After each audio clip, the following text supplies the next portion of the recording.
Want your team to keep improving every sprint? Then you are going to love sprint retrospectives. Hello everyone. In today's video, we are diving into sprint retrospectives, what they are, why they matter, and how to run one that actually helps you to align your team growth. Whether you are new into this or just looking to level up your retro, this guide is for you. All right, let's start with basics. A sprint retrospectives is a meeting that happened at the end of a sprint.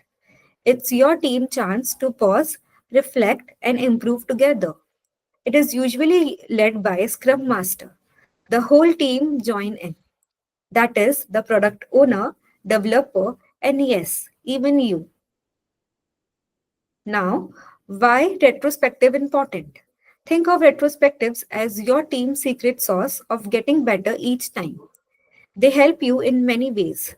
First, spot what's working and what's not. Second, fix recurring pain points. Third, improve communication. And hey, it's a great time to celebrate. Retros aren't just a meeting, they are a moments of growth. Now, let's talk about style. Here are some popular ways to run a retro. Pick what suits your team vibe. First, start, stop, continue. What should we start doing? Stop doing and keep doing. You should know that. The four L's: liked, learned, lagged, and longed for a great way to reflect deeply. Third, sailboat. What, what is helping us move forward? What is holding us back? You should know that. That will help you. Fourth, mad, sad, glad. Let's your team share what they really feel. Now, structure of sprint retrospective. Most retro follow the simple flow and it work like a magic. First, set the stage. Get everyone comfortable and focused. Second, gather data. What happened during a sprint? Third, generate insights. Why did things go the way they did? Fourth, decide what to do. Choose action to take next time. Fifth, close. Wrap it up and thanks the team. Now, tips for running effective retrospective. Want to run retro like a pro? Keep these tips in your back pocket. First, time box.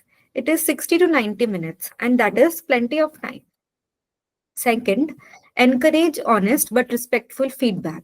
Third, switch up the format to keep things fresh. Fourth, make sure action items are clear and followed up. Fifth, and most importantly, create a safe space where everyone feel heard. Now, common mistake to avoid. Here is what not to do. First, don't turn it into a blame game. Second, don't rush through it. Give your team a time they deserve. Third, don't ignore the action item or they'll stop sharing the ideas. Fourth, and please don't repeat the same format every time. Variety is equal to engagement. All right, let's recap real quick. Sprint retrospectives help your team reflect, improve, and grow sprint after sprint. And with the right structure and format, they can be both fun and powerful. Try one in your next sprint and let us know how it goes in the comment section.